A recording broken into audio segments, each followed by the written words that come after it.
Now here is the risk that the Browns had to take with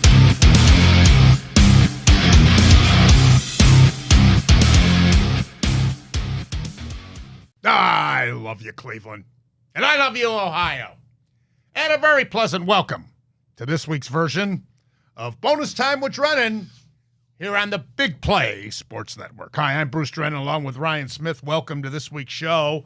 Gino Winters will be joining us. Of course, my old producer. I go back a lot of years with Gino, and he has, for the last many years actually now, been the graphic statistical designer for the Cavaliers telecast. He's an NBA expert. His favorite sport is baseball. We'll cover two segments with Gino, respective to those two sports and stories.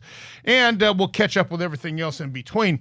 Ryan, how you doing? I'm doing good. Talking about Gene, just an encyclopedia of facts. The way he pulls them out is just absolutely astounding. I'm excited to talk to him after an unfortunate Cleveland Cavaliers loss. Yeah, we first hooked up together. He was just a kid. I was doing morning drive at WKNR radio here in Cleveland, and boy, has he come a long way. Now he's one of the best in the country. It's amazing. This is such a devastating loss for the Cavs. It's just absolutely devastating. That's what we'll cover here first. Then we'll get into, I just can't get over they're down 2 games. Come on. I know the injuries, though. We'll get into all that. Oh, brother.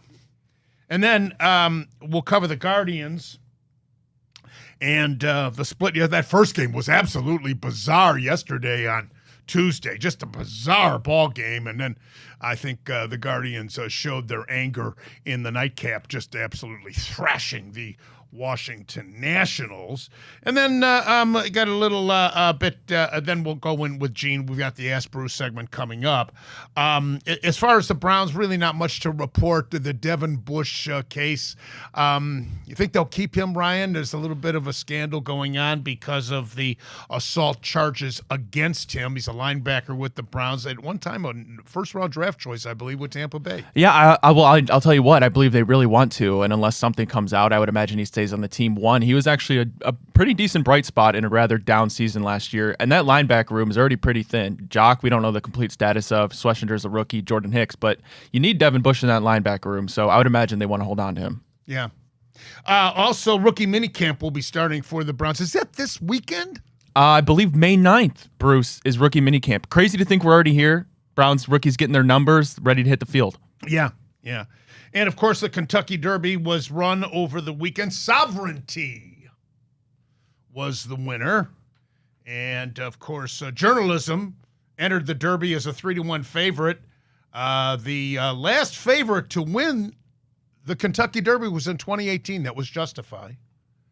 American Promise was the only horse sired by Justify, trained by 89-year-old D. Wayne Lucas, who, as you may or may not know, is the trainer of one of our owners, Ken Miles Racehorses. We had Ken on the show last week previewing the Derby. Sovereignty won coming out of the 18th post position. No horse ever in the history of the Derby has won from the number 17 post position. 19 times have horses whose names start with the letter S have won the Kentucky Derby. Make that 20 now with Sovereignty. All right, the Preakness will be coming up, not this weekend, but the following, and I'm sure that he will be a favorite along with Journalism, the other favorite from the Kentucky Derby. We'll get into that a little bit next week. Also next week, the PGA Championship, the second leg of the Grand Slam of golf at Quail Hollow, a course that Rory McIlroy has played very well in his career, coming off his win at the Masters. We'll have Mike Yeager on, head golf professional and PGA professional at Columbia Hills Country Club, where I belong. So we'll preview the PGA for you next week. But when we come back, the Cavaliers. That's next. Bonus Time with Drennan, Big Play Sports Network. The Big Play Sports Network is brought to you by Fairway Ford, the largest inventory of new Ford trucks, the lowest pricing, and same hometown level of service. Visit fairwayfordohio.com today. Oh, this is such a bummer. After that very strong start in Game 1, the Indiana Pacers in Game 2 looked like a totally different team. They were missing shots, committing turnovers, couldn't stop the Cavs in the paint. Cavs ignited the crowd by going on a 24-4 run, capped by that three-pointer by Dean Wade in the second quarter. Donovan Mitchell was absolutely dominant. It looked like at his superstar best, Jared Allen controlled the paint. Wade, Max Strus, Sam Merrill all contributed, considering the absence of Evan Mobley, Darius Garland, and DeAndre Hunter. Even Craig Porter made his presence known. Indiana was very lucky to be down by only 14 points going into that fourth and final period. And that's when disaster struck. With Mitchell on the bench, the Cavs missed their first 6 shots of the fourth quarter. When Mitchell came back into the game, all of a sudden his magic disappeared. And things were so bad that in that fourth quarter, NBA Coach of the Year Kenny Atkinson had to call timeouts just to scheme how to inbound the basketball. Reminded me of the NCAA tournament and those semis and the finals, Ryan. But anyway, Strus hit a three-pointer to put the Cavs up 117 to 110 with only 66 seconds left in the game, and it looked like the Cavs would survive. And then an Indiana dunk, an offensive foul on Mitchell. Strus committed a turnover. Halliburton hit a free throw, rebounded a miss, and then made that devastating winning three-point shot to astonish the home crowd and the Cavs players. Coach Atkinson blamed the loss on fatigue. He regrets not using the bench more. Mitchell scored 48 points in this losing cause, and now the Cavs are up against it with the series shifting to Indiana Friday night. Absolutely devastating, Ryan.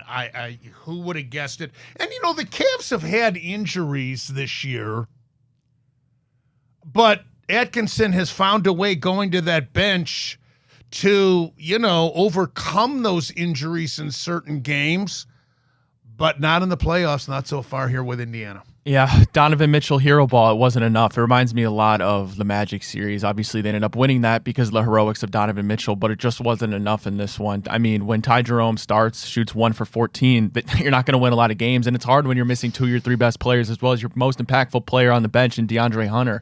The Pacers play so fast, they play so quick. Really, your best defense is just having good shots and being able to get back in transition. And the Cavaliers were doing everything right until that fourth quarter, and just an epic collapse. Credit to Tyrese Halliburton. That step-back 3 was amazing. He's been incredible all postseason, but it is devastating, Bruce, because now you're mentioning series shift to Indiana. Do I still think the Cavs can pull it off? I do if they get healthy. But, man, you talk about missing Darius Garland. That was the definition of just not having enough.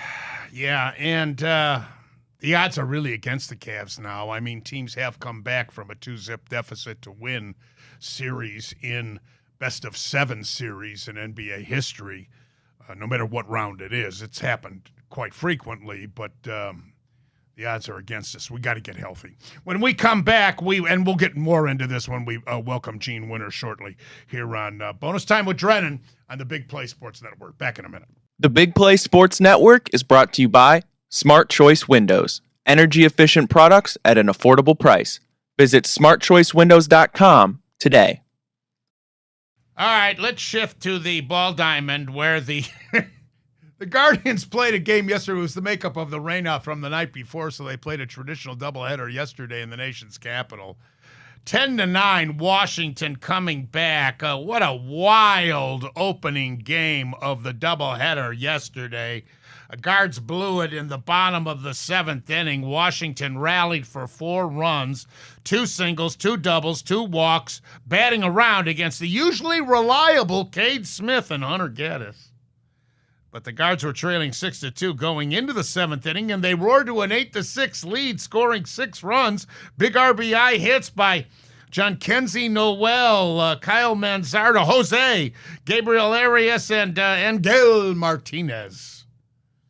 Guards out hit the Nationals in this game, 14-10.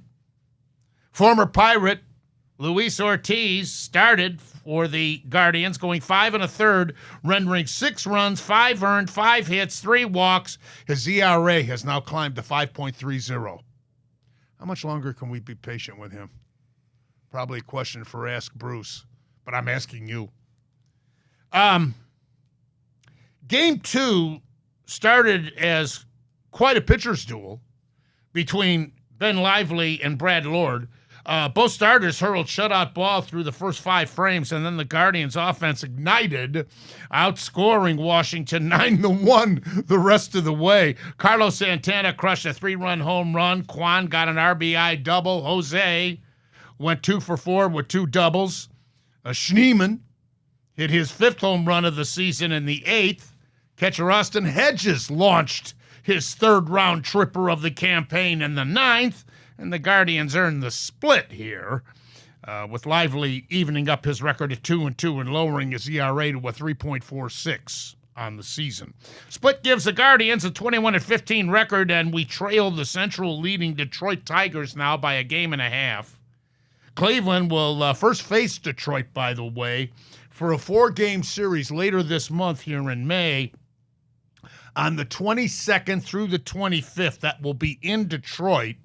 The Guardians go for the series victory today with Logan Allen facing Michael Soraka. The Guardians host Philadelphia this coming weekend for a 3-game series here in Cleveland. Detroit was rained out last night in Colorado, and they'll make up that game tomorrow, a scheduled off day for both teams. By the way, the Rockies have the distinction of owning the worst record in baseball. They're 6-28. And they are already 17 games behind the L.A. Dodgers in the National League West. Kansas City Royals trail us by only 0.5 game following their 4-3 victory last night against the Chicago White Sox. They own the worst record in the American League. What else is new? Superstar Bobby Witt is hitting .310, 4 homers, 19 RBIs, 11 stolen bases.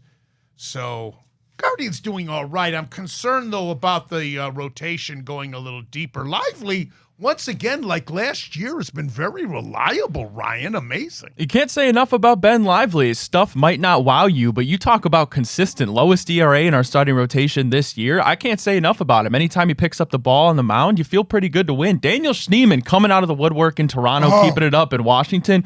Quan hitting .333. He's still a stud, Bruce. And how about the AL Central? 3 of the best 5 records in the American League. Yeah, once again, going into last season in 24, the Central was considered the weakest division in all of baseball, and 3 teams made the playoffs. And this year, like Ryan says, Manzardo, though's got to pick it up. I mean, he's got 8 homers and 21 RBIs, but he's only hitting .211. Naylor only hitting .198. I'm concerned about him.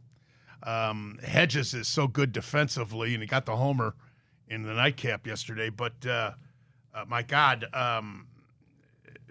Bo Naylor, 198 batting average. Come on. Nolan Jones, 167, even though he went deep in game 1. Jose is Jose. He's having a good year, 272. Schneemann, as Ryan said, 288, 5 homers, 11 RBIs. Arias, 264, 4 homers, 16 RBIs. Quan, 333. Beautiful ball player, defensively, too. Santana, he's a warm weather player. He's up to 236 now, 4 homers, 13 RBIs, and Martinez hitting a 316. Gavin Williams, 5.06 ERA. Bybee, 4.26 ERA. Concerned about either one of them before we go to break? What I'm concerned about is Brian Rocchio. I mean, that dude, I'm sorry, can't really hit his weight, and that's an issue. I wonder what will happen when, if Schneemann keeps playing well. I mean, you can kind of put him in a plethora of places, but I imagine Arias can start at short, and if Angie Martinez keeps it up at second base, I mean, how much longer is the leash with Brian Rocchio? I'm sure that somebody in the Ask Bruce segment will say, let's bring up Bazana. All right, let's go to break and come back with Gino Winters, and we'll dive more into this Cavaliers dilemma that we find ourselves in, down 0 2 to the Indiana Pacers. We told you before that's going to be a tough series against this Indiana team after making fast work of Milwaukee. That's next. Bonus time with Drennan. Big play. I love you, Menor Nissan. Hi, Bruce Drennan here from my good friends at Menor Nissan, Ray Sminchak, the whole staff. As you know, I've been doing a lot of our shows down in Florida, just returned. Great to be back on the home confines of our beautiful studios here at Burke Lakefront Airport for Big Play. But I got to tell you, I drove my Nissan Rogue from Menor Nissan down to Florida, had the rack up on top with extra luggage. It was absolutely the most splendid, beautiful ride. Just as smooth as could be. My wife also drives a Rogue. We rotated driving down there and back, but I just can't recommend it any more so to you. Get on out there, test drive a Rogue or a Murano or any of the other great products that they have out there at Menor Nissan. Don't forget, they're now in partnership with Infinity of Akron and Infinity of Beechwood. Check those great vehicles out as well. Service department is absolutely fantastic. Went back to the dealership to get maintenance after that long drive down there and back. And give them a call. Set up an appointment. Of course, check out their website at MenorNissan.com. That's MenorNissan.com. I love you, Menor Nissan. Longtime producer for years, truly, and of course, longtime friend as well. Gino Winters joins us now. Statistical graphic designer for the Cavaliers telecasts and NBA expert. Gino joins us. Gino, what a devastating loss this was. Who would have thought after, making fast work of Miami, we knew Indiana wouldn't be a pushover, but nobody anticipated this. And now the odds are definitely against the Cavs because, especially losing the first 2 games at home. Yeah, you had it set up perfect home court advantage, everything that you wanted, the extra day's rest after the sweep that you just mentioned, and now this has happened. And we talked about it the last time. The Cavaliers have made it through the season extremely healthy, and they were so beat up after game 1. You play without 3 of your star players. Next thing you know, you have a 7-point lead with a minute to go and somehow could not close that game out. I mean, you were up 20 at one point. You were up, I want to say 14 in the fourth quarter, and everything that could have went wrong in that final minute did, and you end up losing by a point. It was just an amazing collapse and an amazing comeback for the Pacers. Atkinson blamed the loss on fatigue and said that he regrets not getting more minutes out of his bench, which is kind of odd because throughout the season, now they never had this many key guys out, as you mentioned, at the same time, but they did have injuries. I mean, they had games where Mitchell didn't play or they rested him. Same thing with Mobley and Garland. And he went deep into that bench and overcame. But for whatever reason, he didn't hear. And we thought last time we had you on the air, I asked you if you thought that he would go and use that bench the same way he did during the season. You said yes. And for whatever reason, last night that wasn't the case. Yeah. And I think that's where, looking back at it now, maybe it's easy to Monday morning quarterback or second guess yourself after the fact. But again, you're without 3 guys. So just think if Garland, Mobley, and Hunter did play yesterday with what Kenny actually played, you would end up playing 12 guys yesterday. So you're without 3 of them. So you still end up playing 9. I know Porter only played a handful of minutes and Green maybe 10 or 11, somewhere in that range. So, you did use 9 guys last night. So it was there. Like you did, so maybe you give Porter a couple minutes and you let, I don't know, Okoro sit a little bit longer, or Ty Jerome, who struggled, you give him a couple more minutes off, and you get Craig Porter to 10. But again, you didn't really have that depth. You're not going to play Tristan Thompson unless it's a blowout. Bates isn't getting in. Tyson's not getting in. So I think with what he actually had, you did play your guys yesterday. You were just shorthanded. Well, that begs the question: how healthy are they going to be for Friday night's opening game in Indiana? And let's face it, going down 3-0, they're done. It's over. Yeah, Right. And you look at how Donovan Mitchell was beat up towards the end of last night's game. The knee gave him problems in that final minute, or what looked like a knee or leg problem. Dean Wade, where, again, I thought he could have been a factor, at least in that final minute, get some height out there. He wasn't able to get into the lineup. So is he healthy? Is he going to be around? He's had some injury problems, towards the end of this season. And you get a great performance out of Strus. You get a great performance out of obviously what Mitchell did, but with Jared Allen as well, and you can't come away with the victory. You would think that Darius Garland has to somehow play coming up on Friday if the Cavaliers have any chance. You need one of those three. I mean, it would be great to have two or all three of them back, but you at least need one of them to go in and steal that game and try to make this a series again. Because like you said, down 0-3, you could just forget about it. Have the Cavs indicated what the chances are for those three? Nothing yet. Obviously, they'll practice today. I believe they leave for Indiana later today.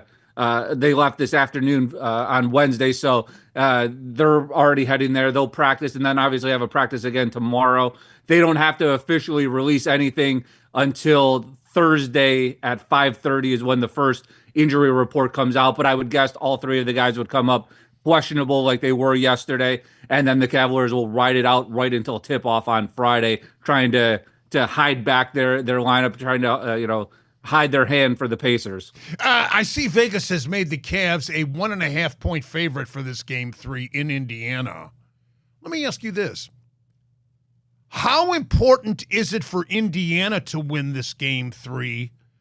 And the reason I ask you that is because if the Cavs can win game 3, that gives them a couple extra days to get these three guys healthy, or two of the three, or one of the whoever. Because the more healthy they get, the more dangerous they are. Teams have come back from an 0-2 deficit. Yeah. Cavaliers, I think, are capable of doing it. But how important is this game for Indiana?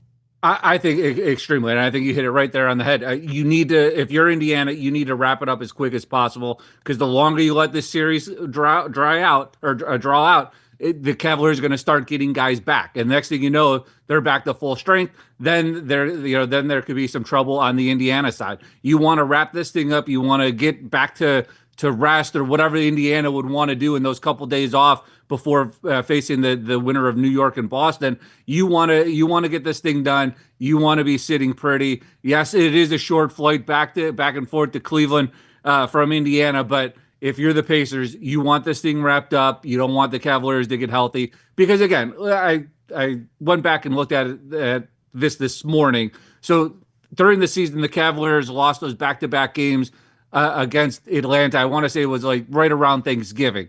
Next thing you know, they went on to win 16 of their next 17. Now, again, they were fully healthy. Then I want to say it was late January, they lost 3 games in a row. Then they went on to win 20 of 21. So you see the pattern of what you're exactly talking about. If Indiana wants to do this, you need to wrap it up quickly before the Cavaliers get back to full strength. Now, with these injuries in mind, we talk so much about the last 2 seasons when the Cavaliers fell shy. 2 years ago, it was the New York Knicks who used their physicality to defeat the Cavs. Last year, even defeating Orlando, they gave the Cavs a very physical series, and then it caught up to the Cavs against Boston. Yep. So far, with these 2 games with Indiana, how do you think the Cavs are faring up? Again, keeping in mind these injuries physically. Yeah, they definitely need to step it up a little bit more. I mean, you were able to see in game 1, Kenny has been talking about it for the last 2 or 3 days now, where about how physical they were and some calls that weren't made, and how the Pacers are grabbing and tugging and pulling the jerseys and doing everything that they can and getting away with it that the officials aren't calling. So the Cavaliers definitely need to step it up. And when we talked a couple weeks ago, I guess I didn't put this factor together for Indiana. I didn't see them being tough. I didn't see them playing defense. I saw them as just wanting to beat you 120 to 100, with 130 points every single night and outshoot you. But what they're doing defensively, Miles Turner has been a huge factor down low. That's where I think you were able to see it a little bit yesterday, where you miss Evan Mobley being out there, a more athletic big than Jared Allen is. But Turner's going up. He's blocking shots. He's getting steals. He's doing everything defensively. And we know Pritchard, he's a pest out there. But I think if the Cavaliers want to turn this around a little bit, they're definitely going to have to get more physical, get more shots at the line. I think they did a very good job of that last night. I think they shot 30, 35 free throws last night and converted on a bunch of them. So they were able to get themselves to the line, but they need to get more physical with the little chippiness and get away with a couple of calls too, and kind of get into the heads of the Pacers. I mean, Atkinson made a comment. He can't think about, the series now. He's got to just think about game 3, which we totally can acknowledge and understand. But obviously, the New York Knicks stole a game in Boston in game 1 of their best-of-7 series. You know the Celtics are going to come out like gangbusters in game 2. But no lead is safe in the NBA, that's for sure. And it was proven in that game, like last night with us. Yeah, and I won't jump too far ahead because if we get over to the West, but for all the road teams to win game 1, first time in NBA, it's amazing what has been going on in this postseason. But back to the Knicks and Boston, that was the one. Like, I turned that game off when Boston was up 20. I'm like, well, this one's over. Like, there's no point to watch the rest of this. And then you look back at it, and Boston takes 60 3-point shots, which is just amazing. And I know they're a 3-point shooting team, but you're not hitting them, and you just continue to shoot them, and you let the Knicks come back. And like you said, they stole that game with a big steal by Bridges there towards the end. I would be very interested to see here on Wednesday how this one turns out. If I'm a New York fan, I'm kind of watching with one eye covered because this could be a massacre tonight if Boston actually plays upset like I think they will. Way before your time and Ryan's time, the New York-Boston rivalry is really intense. It goes back Clyde Frazier, even before him, Bill Russell, Willis Reed on the New York side. Unbelievable rivalry going way, way, way, way back. You mentioned the West, Golden State pulling off their victory in game 1 against Minnesota. Curry got hurt, though. And then Denver knocking off Oak City in game 1. So your comments on the West so far? Yeah, but, and I should know better than this. And, I was high on Houston. I thought they were going to take out Golden State. But if watching the NBA for a bazillion years, you should know that, or I should know that the teams that are always there always find a way to get back there. And I shouldn't have counted Golden State out. And you know what? And they did exactly what they had to do. They came back in game 7. They won on the road. Then they go out to Minnesota last night. And then, as you mentioned, Curry gets hurt in the second quarter. And they still end up winning the game on the road convincingly against Minnesota. I'm expecting them to bounce back. I mean, Anthony Edwards had a horrible first half and a bad game altogether. But you would think the teams with the home court advantage would end up splitting. I don't expect Curry to play. You already have a 1-0 lead. You stole a game already. You might as well try to rest him as much as you can and get him back to close to as fully healthy as you can at this point of the year. And then on the other side with Denver, I mean, OKC kind of in that Cavaliers realm where you had a bunch of days off and you had a team that was coming extremely hot, coming off an extremely high game where you had to go in and win on a game 7, then head back on the road. So I think it was a perfect mix for the Nuggets to continue to ride that momentum into that game 1 and steal it with a great shot by Aaron Gordon at the end. Real quickly before we go to break and shift gears to baseball, I didn't shed any tears when the Lakers went down. How about you? No. I mean, everything's set up perfect for him this year to go ahead and do it. And here comes Minnesota as the 6th seed to knock them right out. So yeah, that was like the only one I thought was going to win of the teams that should have. They were the one to end up losing and get knocked out by Minnesota. More with Gene Winters. Baseball next here on Bonus Time with Drennan. Big Play Sports Network. The Big Play Sports Network is brought to you by Pure AV, luxury home automation. Experience your dream smart home by visiting pureavcorp.com.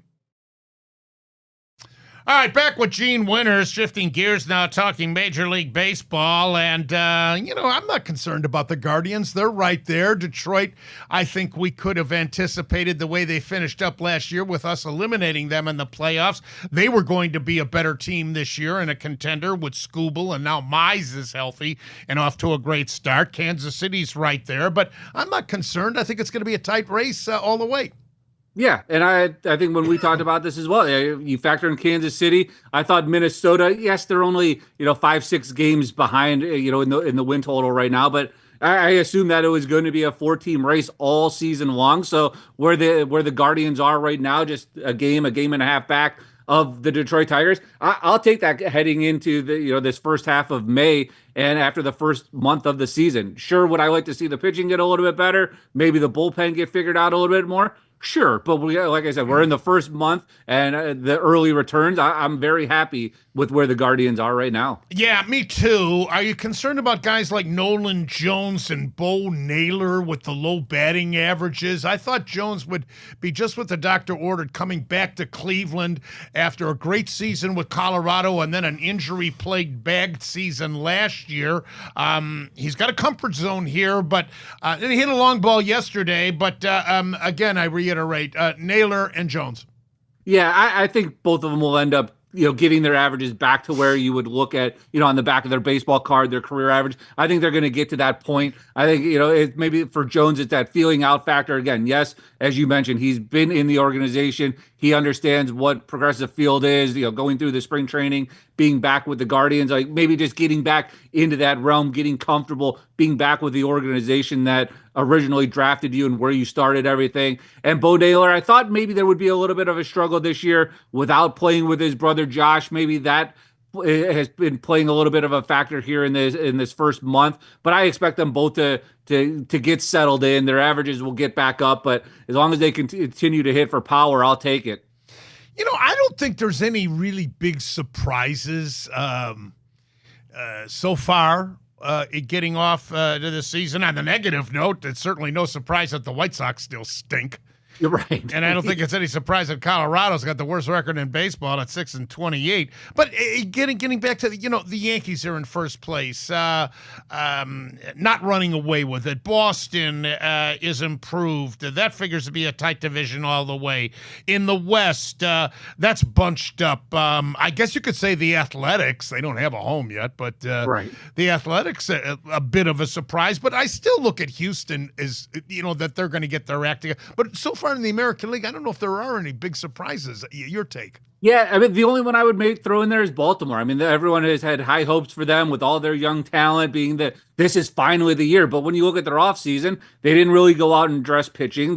Right. Gunnar Henderson was out for basically the first month of the season, so he's just starting to get back and getting his kind of spring training at the big league level going. So I would say maybe them a little bit, but as you mentioned, everyone thought New York, everyone thought Boston would be at the top where they are. The Seattle and Oakland, I don't think they're going to be at top of the West for long. I think the Rangers will get back up into that mix. And as you mentioned, it's kind of like the Golden State factor, like we just talked about, or some of these teams in the NBA. The track record of Houston year after year after year. Maybe the regular season's boring to them, and they're going to turn it on at the right time to get back into the postseason because somehow, some way, they find a way to get there every single year. So even though they're third or fourth right now in the West, by April, September, they're going to be back 1-2 like normal and fighting for a playoff spot. You mentioned Baltimore. That's interesting. Fans of my generation think of Baltimore as this big powerhouse because of the Earl Weaver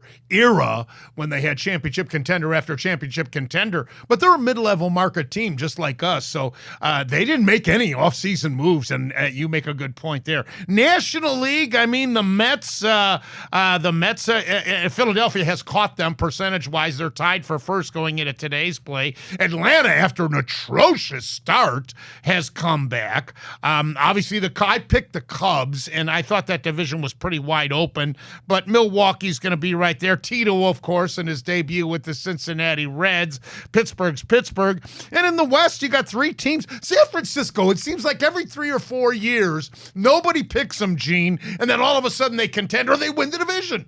Yeah, that is what you just have to count them out, let them get their cycle through, bring in new guys. And like you said, next thing you know, in a powerful Western division in the National League, then they're somehow going to be a factor and get into the postseason and make that run. I mean, what was it in the 2010 where they won basically every other year, which was surprising. Now again, you had Posey and Madison Bumgarner, which also helped. You don't have those guys on this team, but Matt Chapman has been rejuvenated since he's been there. And you look up and down that lineup, they plug in a different starter and they're getting the results. So yeah, San Francisco definitely one of those surprise teams in the West. And as you mentioned, the Braves, after their slow start, they're back in the race now, bringing a little bit of pressure both to Philly and New York. So we'll be interested to see if that's a race in the Central. I think, as you said, you could have just picked any of those teams, and one of them would have to come out and win it. I'm interested to see if St. Louis stays, kind of towards the bottom, or if normal, they're going to be just over 500 and towards the top. Yeah, I agree. And, it's ridiculously early to start talking MVP, but right now, Aaron Judge, 412 batting average, 12 homers, 34 RBIs. Now, projecting to 136 games, or projecting to 144 games. They've played 36 games. If you project, he'd have 48 homers and 136 RBIs. And in the National League, another New Yorker, Pete Alonso, I thought it was a real key that they kept Alonso, even after the Soto signing, because otherwise, they were just replacing Alonso's numbers with Soto's numbers, even though Soto is a better all-around ball player. But by getting Alonso to re-sign, now they've added to that lineup, and it's showing so far. Yeah, you had all the rumors in the offseason, they're going to go out and get Vlad Guerrero, and they're going to plug him in and let Pete Alonso go. But Alonso has been that guy. Even with Lindor being there the last couple of years, it's been Pete Alonso's team. So you keep the guy that everyone has rallied around. Sure, if he's in a contract year, he's putting up great numbers, he's going to go out and make his money. And he's doing exactly that for the Mets right now. And as you mentioned, Soto needed that protection. You needed to keep that lineup stacked, especially in that tough Eastern Division in the National League with Philly and the Braves right nipping at their heels. So you definitely needed him there, and he's lived up to the expectations here in this first month of the season. Gene, want to have you back in a couple of weeks. Hopefully the Cavs will still be alive. We can talk some more baseball, but keep your fingers crossed, pal. Thanks as always. Anytime. Gene Winters, my old producer, and of course the statistical graphic designer for the Cavaliers telecasts across the whole state of Ohio. All right, back in a minute. The Ask Bruce segment is next. Bonus time with Drennan. Big play. The Big Play Sports Network is brought to you by Infinity. Luxury experiences for those who dare to be different. Visit infinityofbeechwood.com today. Always good to have my old pal Gino on. Any observations, comments based on what he said about the Cavs basketball or MLB? I'll just say every time that we wrap up with Gene, Bruce, I feel just a little bit smarter. Just a little bit smarter. Gene, I mean, he's spot on with everything he said. You mentioned, looking at this series, yes, you're down 0-2, but for the Pacers, they're not looking at it that way. They need to win this game 3, just as, obviously not realistically just as bad as the Cavs, but you need to put them away, and I think Gene was spot on with that. Yeah, people wouldn't look upon it that way, but I think it's a very important game for Indiana because the longer we go, the healthier we get. All right, Ask Bruce segment, fire away. Alrighty, hey Bruce, once Lane Thomas returns to center field, should Stephen Vogt roll with Gabriel Arias at shortstop and Angie Martinez at second base, and do you think Brian Rocchio is ticketed for Columbus? Well, we talked about Brian Rocchio earlier in the show. Ryan himself had commented about how concerned he is with Rocchio. Good glove, no stick. How long can you go with that? That's one of the reasons we got rid of Straw in center field, right? And I love Lane Thomas. I mean, this guy's a complete all-around ball player. He showed how clutch he can be in the playoffs a year ago. So Vogt and the coaching staff will have some decisions. There's no question about it. But the emergence of Schneemann has really been encouraging, and I like the potential of Martinez very much. Alrighty, hey Bruce, Kobe Allard has been a stud out of the pen this year. Do you think he could be this year's Pedro Avila? Yeah, why not? Well, the depth, the depth has been incredible throughout. I mean, that's why certain guys were expendable and went off to other teams. A couple of them got injured, unfortunately. But yeah, you can just go back and look at all the guys that have been hurt, and they still maintain with this tremendous bullpen. So yeah, it's just replenished over and over and over again. It's a real healthy and arguably the best in baseball. All right, hey, Bruce, the Guardians have a series coming up with the Phillies. Which Phillies player or players do you think has a chance to give the Guardians fans nightmares? Well, Harper, of course, comes to mind immediately. Schwarber's right there, too. But these two guys, Real Muto is a real good hitting catcher. But Harper is a beautiful ball player. He has been, for the most part, he stayed healthy throughout his career. Now they think he can, have longevity, even more so by shifting from right field over to first base. So they have a very lethal lineup. Marsh was hurt. Now he's back in the lineup for them. I'm trying to think. Now, Wheeler pitched last night. So that means we likely will get Wheeler on Sunday. That's not good news for us because he's definitely one of the top 3 starting pitchers in all of baseball. All right, flipping over to the Browns. Hey, Bruce, the Browns said that Dylan Gabriel's height doesn't show up on film. How big of a concern do you think his small stature is for a quarterback position? In this day and age especially, you just take a look at the top quarterbacks, and I think that is a kind of a prerequisite when you are scouting these college kids. Certainly, that was a concern with us with Mayfield. I won't even insult you by saying Manziel. But, I think it's a concern. I said so. And what kills me about picking him in the 3rd round, there were some draft experts that didn't even think he'd be picked in all 7 rounds, let alone he goes number 3. Instead of Sanders, too. And then we get Sanders later. Just bizarre. Well, speaking of Shedeur Sanders, hey, Bruce, which quarterback, Dylan Gabriel or Shedeur Sanders, do you think will be on the Cleveland Browns longer? Oh, God, you got to say Sanders. That's a tough one, though. That's a real tough question. If you look statistically at Sanders' career with his dad at Colorado, a vast majority, the majority of his yardage was picked up on safe screen passes, plus getting the ball into Hunter's hands.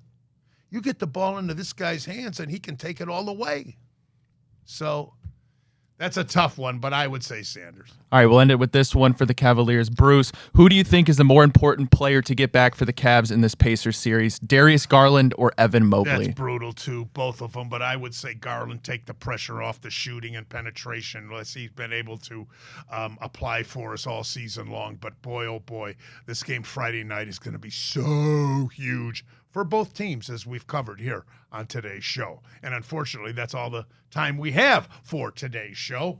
I'm Bruce Drennan on behalf of Ryan Smith. Join us next week. Bonus time with Drennan here on the Big Play Sports Network. We'll preview the PGA, cover the Cavs and basketball, and everything else. Until then, as always, and most importantly, you remember, I love you, Ohio, and I love you, Cleveland.